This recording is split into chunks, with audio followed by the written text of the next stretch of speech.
te falar, crente, a tua voz é um instrumento que pode, no poder da língua, né, está a vida e a morte.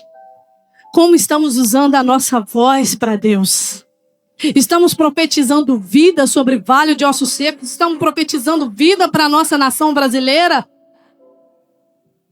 Não importa, amado, o que está determinado para o tempo do fim. O que importa é que antes do fim o evangelho será pregado a todo mundo. É o nosso dever, incansavelmente, usar o instrumento da nossa voz e falar do juízo vindouro ou da restauração vindoura. A sua voz é um instrumento que pode trazer ressurreição aonde você for. O fogo corria por entre os animais e o fogo resplandecia, e do fogo saíam relâmpagos. Verso 26. E por cima do firmamento que estava, por cima da sua cabeça, havia uma semelhança de trono, como de uma safira, e sobre a semelhança do trono havia como que a semelhança de um homem no alto sobre ele. E vi como a cor de âmbar, como o aspecto do fogo pelo interior dele, desde a semelhança dos seus lombos daí para cima, e desde a semelhança dos seus lombos daí para baixo, vi como semelhança de fogo, e um resplendor ao redor dele. Como o aspecto do arco que aparece na nuvem no dia da chuva, assim era o aspecto do resplendor em redor. Este era o aspecto da semelhança da glória do Senhor. E vendo isso, caí sobre o meu rosto e ouvi a voz de quem falava. Amém? Todos podem se assentar? Amados, a palavra de hoje, ela é uma palavra voltada para crente. É uma palavra voltada para te elevar na dimensão espiritual. É uma palavra para elevar o nível da sua fé, ainda mais nos dias de hoje. Onde de todas as formas, com o secularismo, onde de todas as formas, com as ideias erradas no mundo, eles tentam de todas as formas neutralizar a nossa fé. Tirar os nossos olhos daquilo que é eterno por coisas passageiras. Mas essa noite o Senhor ele vai trazer de volta os nossos olhos para a visão certa, para a visão correta, elevar o nosso nível, a nossa espiritualidade e a nossa fé. A palavra do Senhor, meus amados, que o Senhor quer trazer aqui para nós essa noite é o seguinte: a visão celestial, onde nasce um profeta. Nós vamos falar sobre o espírito profético da igreja. Nós vamos falar sobre o ofício do profeta. O ofício do profeta na igreja contemporânea não morreu. Os profetas não ficaram somente lá no Velho Testamento, não acabou em João Batista. O ofício do profeta é algo ainda que continua nos dias de hoje. E eu vou te provar nas Sagradas Escrituras. A igreja hoje, amado, o Senhor ele quer trazer um despertamento para você que se posicionou e levantou a mão: Senhor, eis-me aqui, eu aceito o seu convite em te seguir, em tomar a minha cruz. Se você levantou a sua mão para o Senhor Jesus e decidiu segui-lo, você é um profeta do Senhor. E o Senhor, ele confiou aos profetas dele uma mensagem. O que os profetas dos tempos atuais têm em comum com os profetas do passado? A mensagem. Os elementos que tinha na mensagem do profeta é os mesmos elementos que tem na mensagem do profeta de hoje, da igreja do Senhor. E esses elementos são, a mensagem ela sempre carregava juízo e restauração, juízo e reconciliação. Essa mensagem se faz presente até os dias de hoje e ela está intrínseca dentro de mim, de você. Quando nós falamos, todos pecaram e destruídos estão da glória de Deus, estamos anunciando o juízo, mas quando nós falamos, pela graça sois salvo, mediante a fé, isso não vem de vós, é dom de Deus. Anunciamos a reconciliação.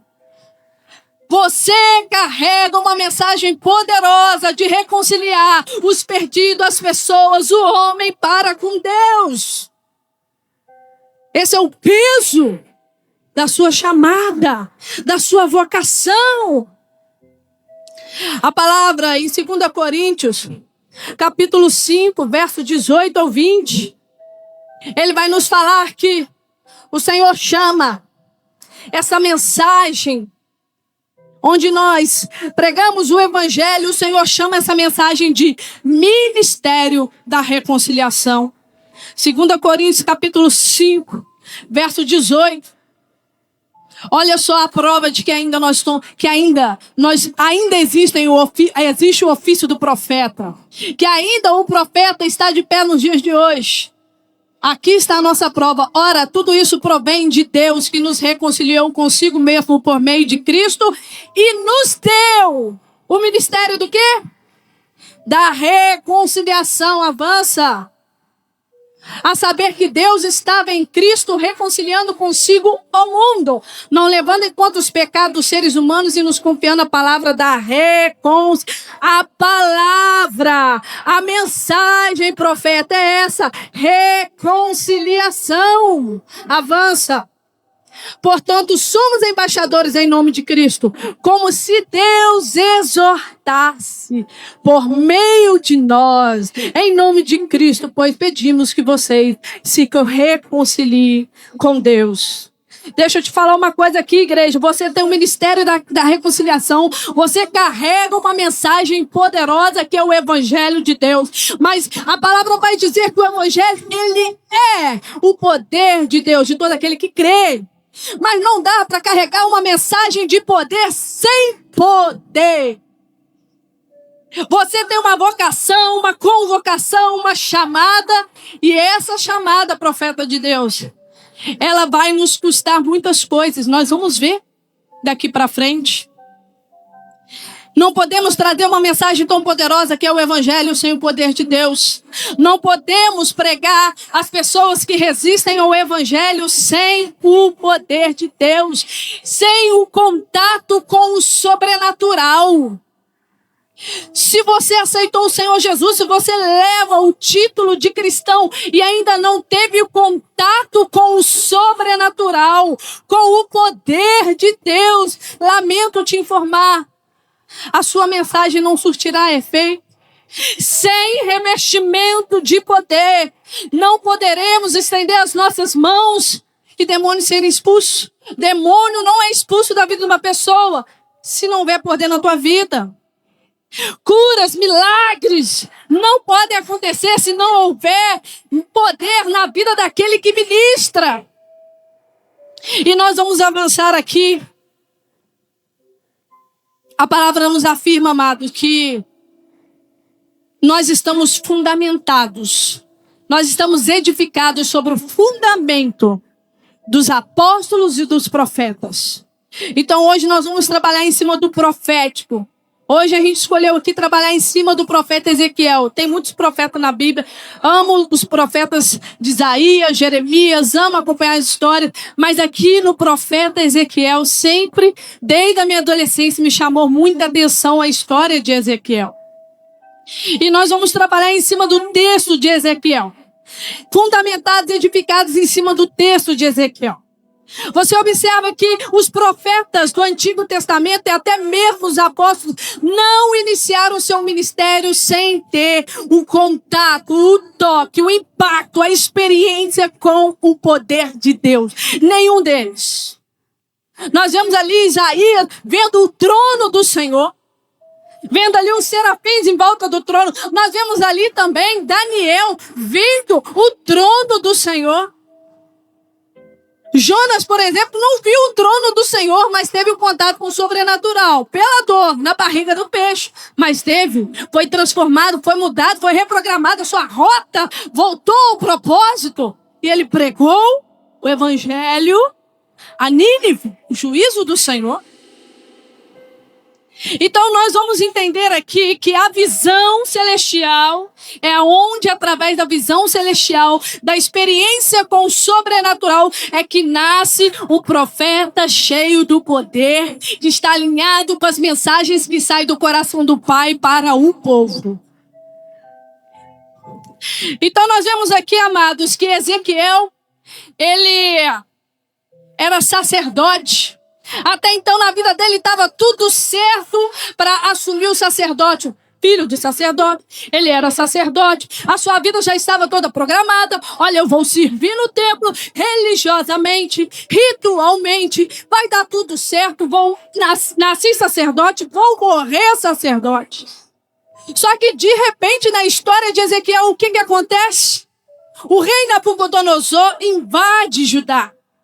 E Ezequiel é um dos exilados, foi levado por Nabucodonosor para a Babilônia. E ele, de sacerdote, ele foi agora ser profeta preso, que profetizava para exilado. Foi morar à beira do rio Quebar. Então ele tinha todo um planejamento, uma história. Ele já sabia o que na cabeça dele, ele já sabia, olha, eu vou seguir minha vida de sacerdote, servir na casa de Deus, vou morar aqui para sempre em Judá, que é onde ele servia no templo. A Bíblia não retrata esse detalhe, mas a Bíblia retrata que ele era sacerdote. Então a gente pode presumir o que já aguardava Ezequiel. Mas acontece que no meio da história dele, o homem foi preso. Babilônia invadiu Judá e levou ele como exilado. Sabe o que eu aprendo aqui, crente?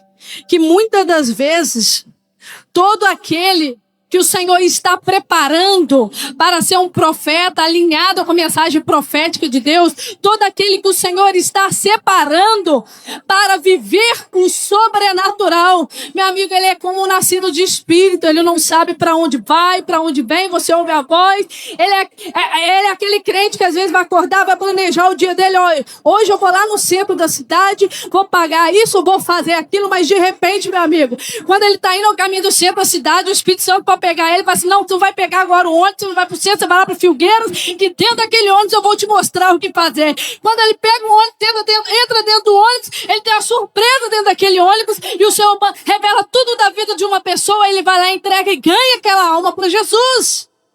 O nascido de Deus, o profeta alinhado com Deus, com o coração do Pai. Ele pode até fazer planos, mas Deus muda todo dia os planos dele. Porque ele está disponível. Eu me lembro certa vez, quando eu ainda era solteira, naquela época nossa, naquelas buscas. Eu me lembro uma vez que eu estava cozinhando, era um domingo, eu estava sozinha, eu estava cozinhando, preparando meu almoço para o dia seguinte. E o Espírito Santo falou assim comigo, olha, você vai montar uma marmita. Porque lá naquele prédio lá, e veio o prédio na minha mente, tem um morador de rua dormindo com fome. E você vai montar essa marmita e vai levá-la para ele. Eu amém, Senhor. Amém. Vou fazer isso. Preparei a marmita, tudo certo. Pronto para sair o Espírito Santo. Você come sem beber algum líquido, alguma bebida? Não, Senhor, eu gosto de tomar um suco.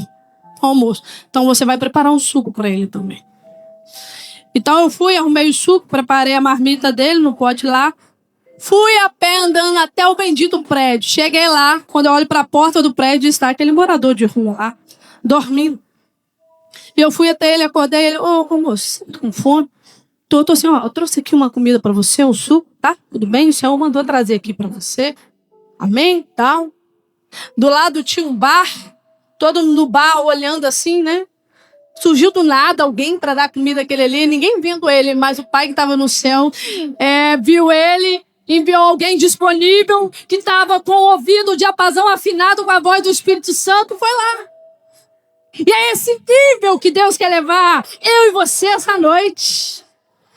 As pessoas podem olhar e achar que é loucura. Ah, não, Senhor, isso deve ser coisa da minha cabeça. Já pensou se eu duvidasse?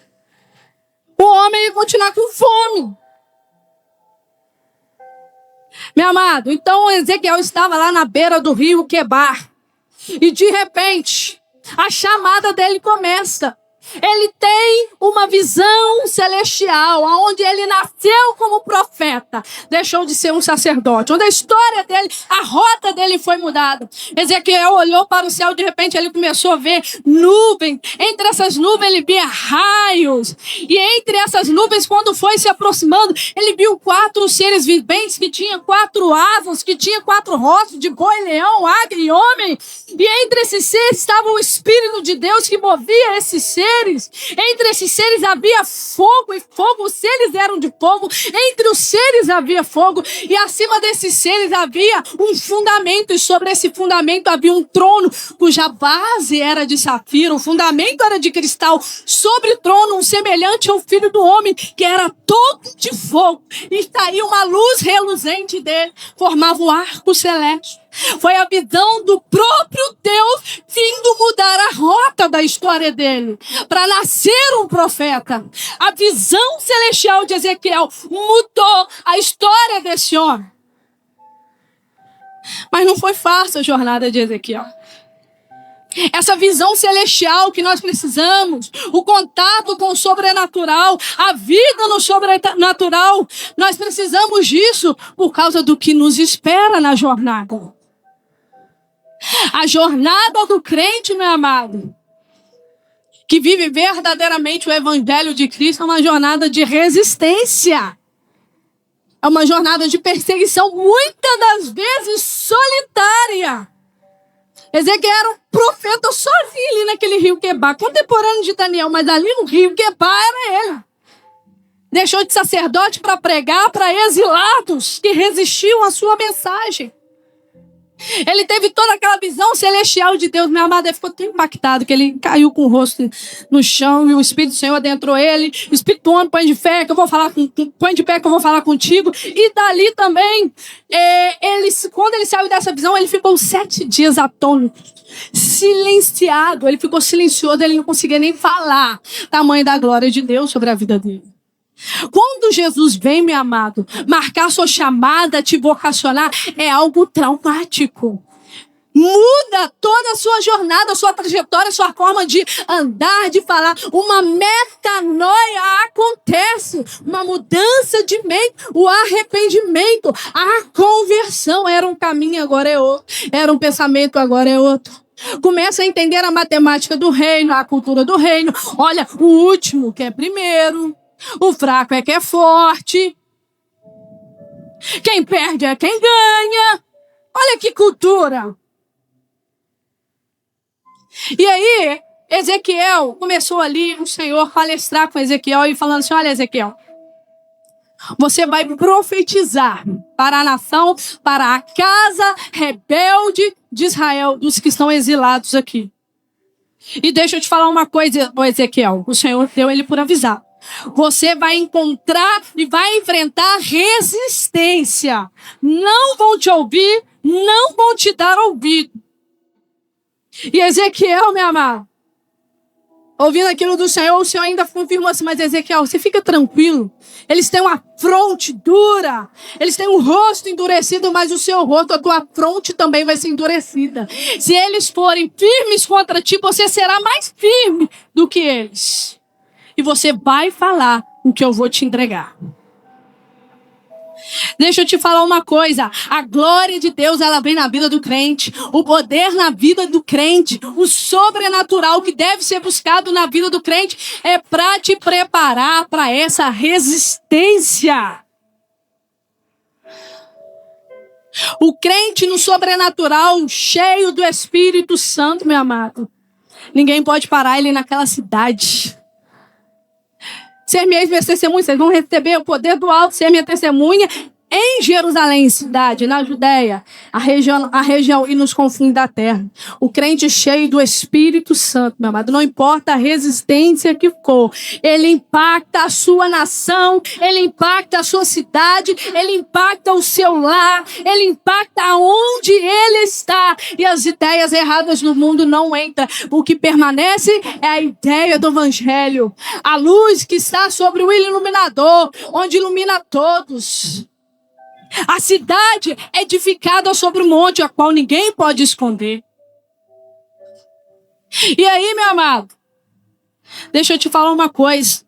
Então, na sua jornada de profeta, fique tranquilo. Vai ser, às vezes, muito solitário.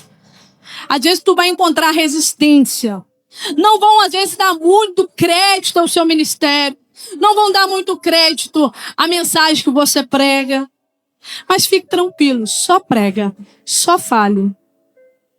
Ezequiel, o Senhor fala assim: Ezequiel, eu te pus como atalaia a casa de rebelde de Israel. E o Senhor fez assim, ó, um alerta para Ezequiel. Deixa eu te falar uma coisa, Ezequiel. Se eu mandar você exortar o ímpio e você não exortar o ímpio, eu vou cobrar o sangue desse ímpio de você. Se eu mandar você falar para o justo que está começando a errar o teu caminho e tu não falar, o sangue desse justo eu vou requerer de você. Mas se você falar e ele não te ouvir, não tem problema. Você agora já está livre. Esse é o peso do ofício do profeta. Se você tem a oportunidade de falar de Jesus e não fala, se essa pessoa ao teu lado morrer, o sangue dessa pessoa vai ser requerido de você e de mim. Isso é ser profeta na igreja contemporânea. É ser consciente da explanação, da exposição do evangelho, avisando do juízo vindouro, mas avisando também da restauração vindoura. Reconciliar os homens para com Deus. Deixa eu te falar uma coisa. Muitas das vezes, o profeta do Senhor ele vai ser levado em ambientes de intercessão. Ezequiel, na segunda experiência que ele teve com esses seres viventes, os querubins do Senhor, o Senhor puxou ele pelo cabelo, ele viu de novo essa glória lá no templo em Jerusalém, mas para uma coisa ruim, uma notícia ruim. Quando ele chega no templo lá em Jerusalém, tem a estátua do ciúme na porta do templo, Azerá. E quando o Senhor leva ele para dentro do templo, tem uma fenda no templo, e o Senhor fala: cava esse buraco aí, Ezequiel, que eu vou te mostrar uma coisa. E o Senhor mostra o lugar santo lá do templo, profanado, todo tipo de animais, de répteis desenhados nas paredes, as mulheres clamando por Tamuz, os homens de costa para o templo e clamando ao Deus do sol. Era a situação da decadência da nação de Israel. E Ezequiel viu tudo isso. Só que Ezequiel também viu quando ele chegou, a nuvem da glória do Senhor estava no lugar santo. De repente aquela nuvem se moveu para a porta do templo. E de repente essa nuvem da glória voltou com aqueles seres viventes. E foi-se a glória de Israel. A glória de Deus se apartou de Israel. Porque profanaram o que era santo. E quando Ezequiel vendo isso, e o Senhor falando: Ezequiel, o juízo vai vir. E Ezequiel começa a interceder: não, Senhor. Não, Senhor, o Senhor vai acabar, vai exterminar com a minha nação. Não vai haver remanescentes. E começou a clamar por misericórdia. O Senhor falou assim: Ezequiel, profetiza juízo, Ezequiel. Vai ter momentos, amados, nas nossas vidas, que Deus vai nos levar em ambientes onde Ele vai mostrar para nós o cenário, muitas vezes oculto de pessoas, o cenário muitas vezes oculto de igrejas, o cenário muitas vezes oculto do sistema gospel, e nós vamos enxergar muita sujeira nesse espírito de intercessão. E nisso nós vamos ter que interceder ou por justiça ou por misericórdia, depende como o Espírito Santo direcionar. Nós temos que ter, amado, muito cuidado, agora trabalhando no rema de Deus. Às vezes o Senhor, rema é a revelação continuada, além do Logos, na inspiração do Senhor. Muitas das vezes o Senhor vai usar um profeta para falar de um juízo específico na vida dele. Às vezes não é só um juízo que a palavra fala. Às vezes o Senhor usa um profeta e nos alerta. Cuidado que ali tem uma cilada preparada para você. Eu queria até relatar uma outra experiência que aconteceu essa semana. Na segunda-feira pela manhã, eu recebo a notícia, meu irmão, ele é adicto. Eu recebo a notícia de que o meu irmão, ele queria sair da clínica, saiu da clínica e conseguiu ali entrar em contato comigo, com a minha mãe. Só que ele, naquela fissura, tinha um dinheiro dele com a minha mãe, só que minha mãe não podia mandar para ele naquela hora. Ele queria o dinheiro naquela hora. E ali o que ele começou a fazer? A falar palavras, amada. Ele começou a ameaçar minha mãe. Ali no WhatsApp. E eu vendo aquilo, eu falei assim: ô Lucas, deixa eu te falar uma coisa, meu filho. Você cuidado com isso aí que você está fazendo. Você lembra? Falei assim com ele: nós estamos em 2025. Eu lembrei de um dom de 16 anos lá atrás.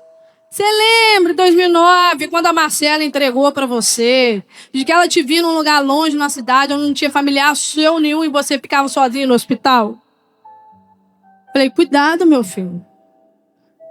Olha o que você está fazendo. O que aconteceu na mesma hora, no mesmo dia, né? Vamos dizer assim, parece história de filme, tá? Que eu vou contar aqui, mas não é. Aconteceu. No mesmo dia, o meu irmão, não sei, ele foi andar na praia, onde ele mora, é uma cidade praiana. Ele não viu. E tinha uma caverna à frente dele, ele não viu essa caverna, ele caiu dentro da caverna. Na segunda-feira.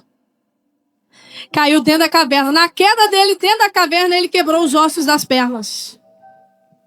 Quebrou a tíbia, caiu dentro da caverna. E dentro dessa caverna, ele começou a orar ao Senhor, pedir perdão ao Senhor. Falou, Senhor, eu sei que eu estou até salvo aqui. Por quê? Porque passou 3 dias. Sem comer e sem beber.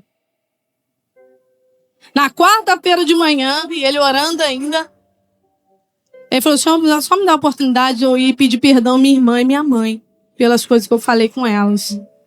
E ali um pescador passou.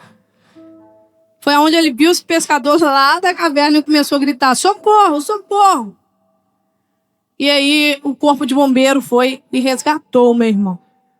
Irmão, eu nem gosto muito de associar essa experiência ao profético que a gente está trabalhando aqui, porque eu fiquei triste com isso. Eu não fiquei feliz com essa notícia. Ele fez a cirurgia hoje, fiquei muito triste. Poderia ter perdido meu irmão e nem ter mais notícia dele. Ninguém vê ele naquela caverna. Mas é assim, é uma experiência válida a gente respaldar aqui, porque a gente vê, e ele está lá no hospital sozinho. A gente vê aqui que quando Deus nos alerta, pode levar 10 anos, 16 anos. Se nós não escolhermos o caminho da obediência, eis que põe diante de ti a vida e a morte. Se me obedecer a vida, se desobedecer a morte.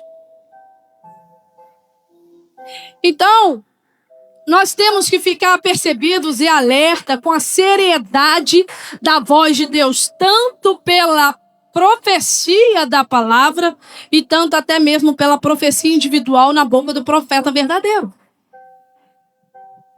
E deixa eu te falar, muitas das vezes o ofício do profeta vai nos custar, sabe o que? A menina dos nossos olhos.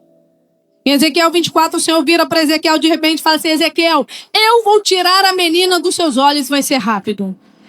E Deus tirou a esposa de Ezequiel.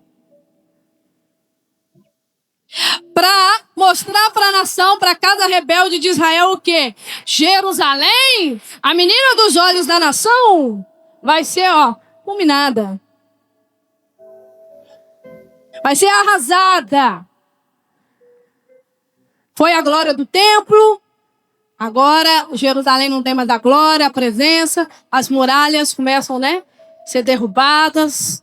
Enfim, Jerusalém é arrasado. Muitas das vezes, profeta de Deus, Deus vai nos tirar a menina dos nossos olhos. Eu não sei qual é a menina dos seus olhos, mas o evangelho não tem nada a ver com ganhar, o evangelho tem a ver com perdas. Não perca seu tempo achando que o evangelho é só ganho dos seus sonhos materialistas. Não! A gente ouve muito por aí, muita mensagem que massageia o nosso ego. Olha, se você viu, se Deus permitiu você ver, imaginar, é porque Ele vai te dar. Que isso, meu amor? Deus não ia permitir você ter uma visão, um sonho de algo que você quer, se não fosse te dar, porque Ele tem infinitamente mais para te dar. Meu amor. Olha para a sua vida através da ótica das Escrituras. Aí sim você vai estar alinhado. O Senhor, Ele só faz um convite assim. Quem quiser, é quem quer, vir após mim, me seguir, negue-se a si mesmo. Não seja feliz. Jesus não quer saber se a gente é feliz. Jesus quer saber se a gente é fiel. Então, nós vemos a mensagem, que se prega aí hoje, está levando o povo para o inferno, para uma inverdade, para um estilo de vida barato, sem preço, para um estilo de vida raso, sem experiência profunda com o Espírito Santo. Meu amado, se você está aqui hoje, essa noite, escutando essa palavra, ai de mim. Eu me encaixo nessa palavra também. Ai de mim. Eu que não aprumo na obediência da palavra, não. Então, muitas das vezes, o Senhor vai sim tirar a menina dos seus olhos. Muitas das vezes, nós vamos passar por perdas e fazer perguntas diante dessas perdas e não ter resposta. Mas, no fim das contas, o crente cheio do Espírito Santo, diante dessas perdas, ele só fala assim: Senhor, louvado seja o seu nome, glorificado seja o teu nome. Sabe por quê? Nós viemos para o reino, meu amado, sem nada, nu, cego, sem roupa. As nossas vergonhas estavam à mostra diante da cruz. Não tínhamos nada. E tudo que ganhamos após a cruz é dele. Porque dele, por ele, para ele são todas as coisas. Glória, pois a ele eternamente. Amém. Não é nada nosso, é dele. Somos apenas instrumentos dele para multiplicar o que ele confiou nas nossas mãos. E ai de nós se não multiplicarmos. Ai de nós se formos servos inúteis, que só faz o que é mandado.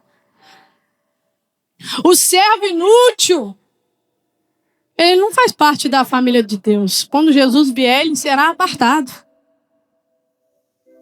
Salvação é pela graça, minha irmã. É pela fé. Glória a Deus. Mas a nossa fé, ela deve dar uma resposta. E as respostas são as obras.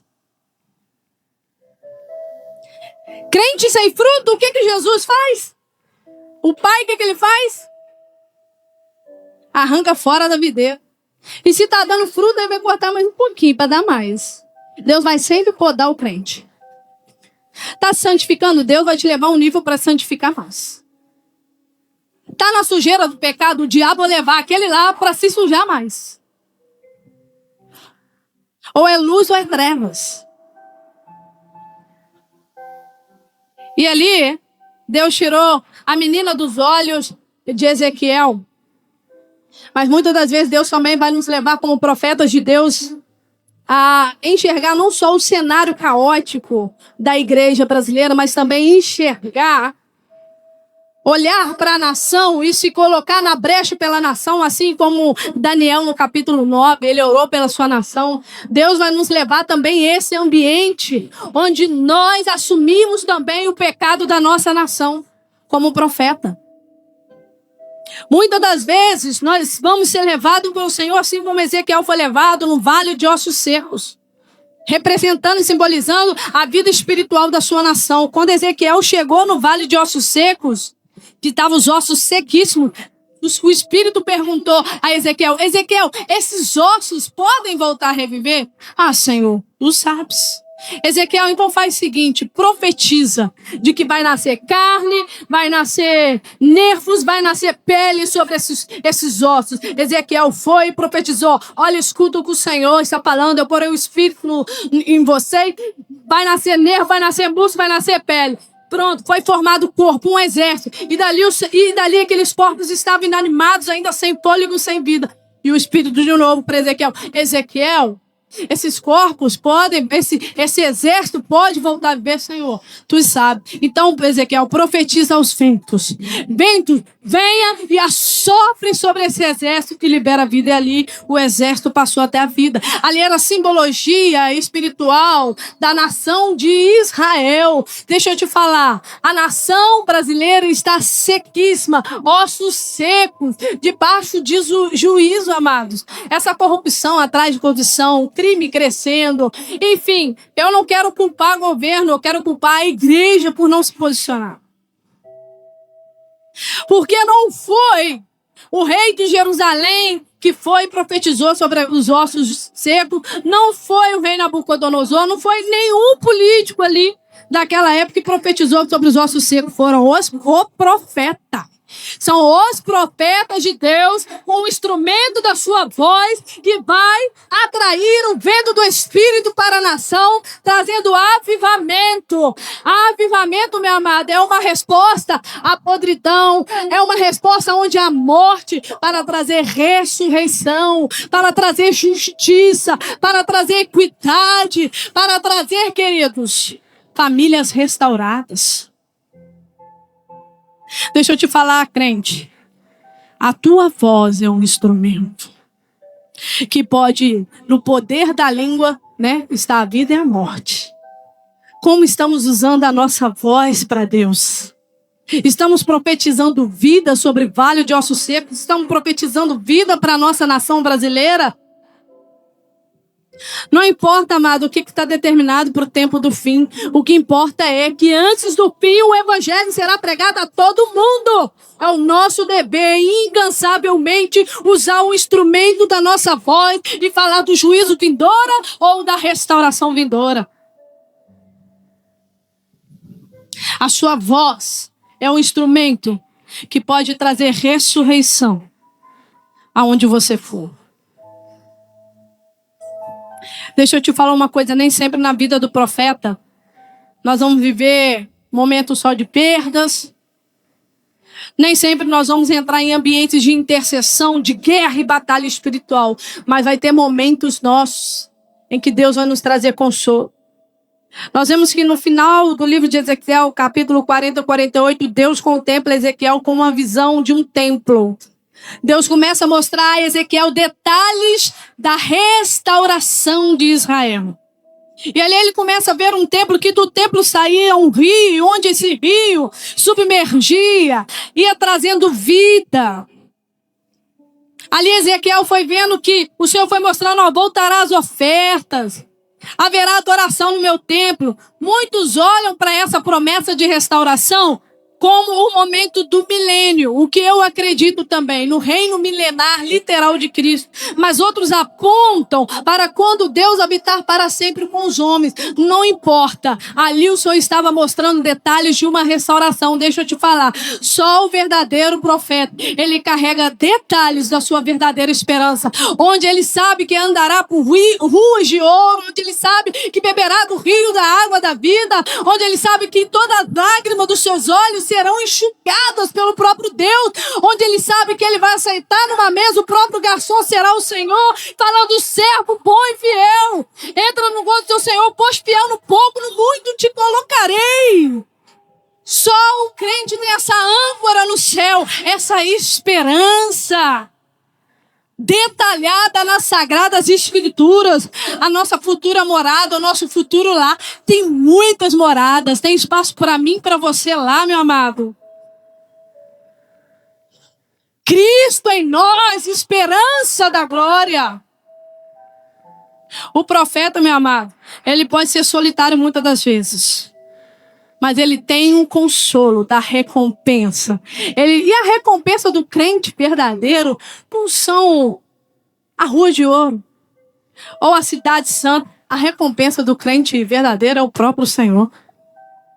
Quando a gente aprende a amar o Senhor, ter intimidade com o Senhor, a ter essa visão celestial, a qual Paulo também falou para o rei Agripa: ó, rei Agripa, em tudo eu não fui desobediente, eu fui fiel à visão celestial. Você já sabe da jornada de Paulo? E ele só concluía: as tribulações do tempo presente não se pode comparar com o peso da glória que há de se revelar. Não se atente para as coisas que se veem, meu amado. Muda o seu foco, muda a sua mente, passa por uma metanoia. Tira os olhos daquilo que é passageiro, daquilo que se vê. Foca naquilo que não se vê com os olhos carnais. Foque na visão celestial e seja obediente a ela, a sua vocação, a sua chamada. Nós, crente, profeta de Deus, há um lar esperando eu e tu. Há uma morada celestial onde nós seremos consolados, encontraremos de uma vez por todas o verdadeiro descanso. Uma madrugada com Deus, eu palestrando na minha casa, pensa no esgotamento, no cansaço. E era de madrugada, eu acordei, ele foi falar com o Senhor. E ali o Senhor foi palestrando comigo, o sábado de Deus. Ele foi falando sobre o descanso. Palestrando comigo sobre o descanso. E ali as sagradas escrituras foram fluindo. As promessas de Deus do descanso, do consolo. Porque está abatida minha alma, espera em Deus. E ali o Senhor foi palestrando. E eu acordei, minha amada, descansada no Senhor. E mais convicta ainda do que me aguarda. Aqui é passageiro. Essa rotina não vai me roubar o que é eterno. Não vai te roubar o que é eterno. O Espírito Santo, ele quer elevar a minha e a tua vida essa noite no contexto espiritual. Chega de ser um crente raso. Assuma a sua vocação de profeta. Leve mesmo a mensagem do juízo e da restauração à sua casa, aos perdidos. Porque enquanto você não prega, aquela pessoa que ainda não aceitou, que não foi até Jesus Cristo, essa pessoa está no caminho do inferno. Então, incansavelmente, pregue a palavra. Fora ou dentro do templo. Pregue a todo instante. Paulo, resumindo o que ele falou, Timóteo, deixa eu falar uma coisa.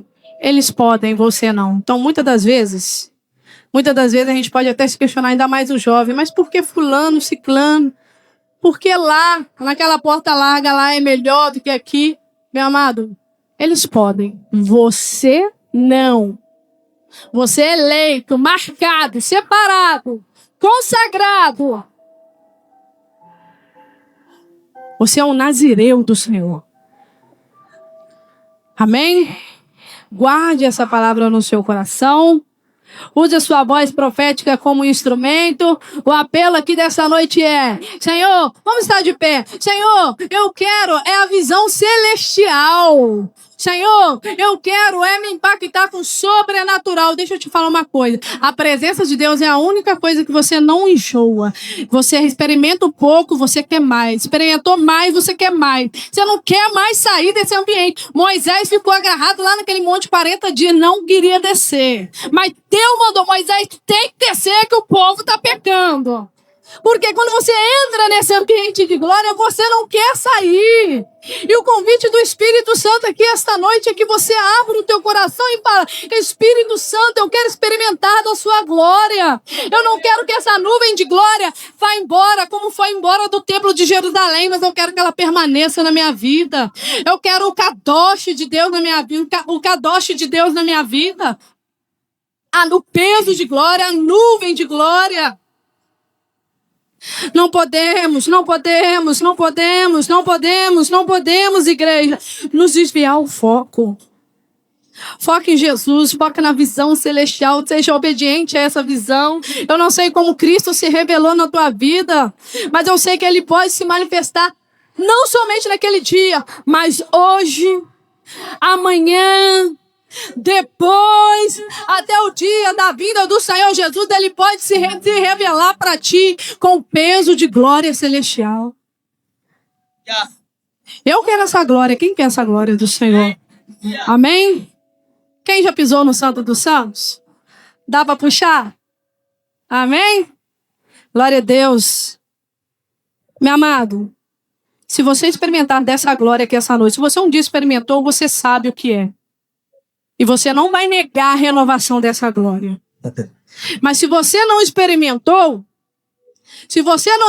a glória do Senhor, você vai pedir essa glória agora. A palavra fala: vós sendo maus, dá boas coisas ao vosso filho, o Pai que está no céu. Se você pedir a Ele, o Espírito Santo, por acaso Ele não daria? Ele pode dar o Espírito Santo. Ele pode derramar a glória dele sobre a sua vida. Ele pode. A unção, deixa eu te falar, a unção não quebra, a unção despedaça o jugo. Quando a glória vem para a tua vida, meu filho, lá na tua casa, quem está preso, os grilhões se despedaçam. A libertação, aonde não tem pão, Deus vai estar enviando pão. Aonde não tem provisão, Deus estará enviando provisão. Aonde precisa de cura e milagres, essa glória traz um milagre para a tua casa, para a tua vida. Amém? Glória a Deus. Vamos todos louvar um louvor conhecido. Puder colocar no telão. Por inteiro faço tudo, mas